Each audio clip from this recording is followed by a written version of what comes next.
मित्रों, ये किस्सा कोई मनोरंजन का नहीं है, लेकिन एक बहुत प्रेरणादायी किस्सा है।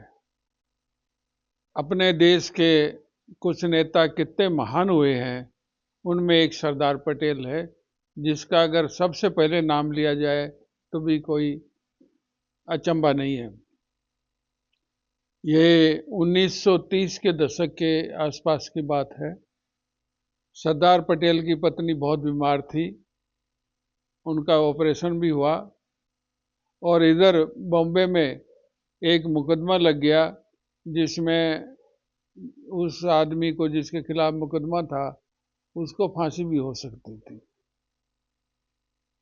सरदार पटेल को दुविधा में थे कि मैं मुकदमा लड़ने जाऊं या नहीं जाऊं, पर लेकिन ऑपरेशन के बाद उनकी पत्नी की तबीयत में सुधार था और डॉक्टरों ने कहा कि आप 2 दिन आराम से जाके आ सकते हो, अभी कोई खतरा नहीं है।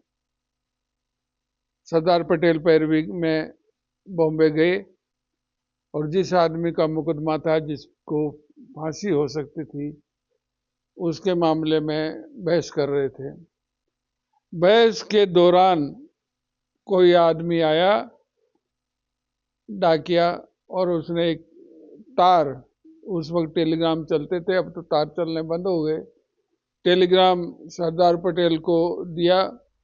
उन्होंने एक झलक देखा और उस तार को अपनी जेब में डाल लिया और फिर बहस करने लगे।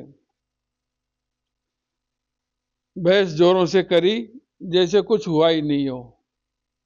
जब बहस खत्म हो गई तब सरदार पटेल को जज ने चैम्बर में बुलाया कि सरदार जी, सरदार साहब, बहस के दौरान कोई टेलीग्राम आया था, आपने जेब में डाल लिया, क्या बात थी? उन्होंने कहा, साहब मेरी पत्नी की डेथ हो गई। तो आपकी पत्नी की डेथ हुई, आप कहते मैं मुकदमा रोक देता?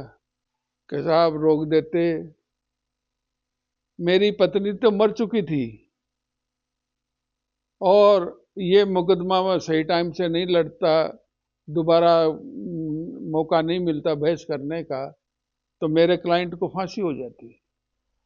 तो एक मौत तो मेरी पत्नी की हो चुकी थी, लेकिन मैं मेरे क्लाइंट को जीवन तो बचा सकता था, इसलिए मैंने अपना दुख भूल के टेलीग्राम को तुरंत जेब में डाला और बहस जारी रखी। आप कल्पना करिए, वो इसीलिए उनको लौह पुरुष कहते हैं। वाकई वो लौह पुरुष थे, फौलादी पुरुष थे। इतना अपनी पत्नी को बहुत चाहते थे, बहुत प्यार करते थे, बहुत सम्मान करते थे उनका।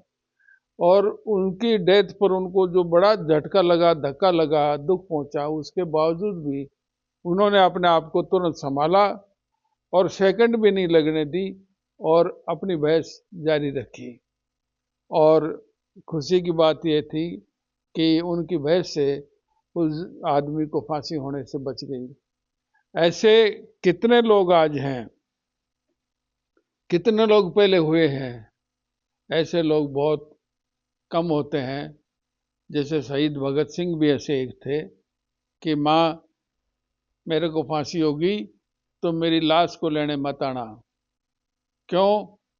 क्योंकि तू रोएगी, रोने लगेगी मेरी लाश को देख के, तो लोग कहेंगे देखो देखो शहीद भगत सिंह, वीर भगत सिंह की माँ रो रही है, तो मैं आपको रोते हुए नहीं देख सकता।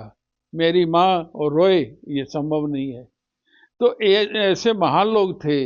इन महान लोगों के जीवन से कितनी प्रेरणा मिलती है, इस बात को लेके मैं आज की पीढ़ी को याद दिलाना चाहता हूँ और उसी प्रयास में मेरा ये 6ठा एपिसोड है। धन्यवाद। जय हिंद।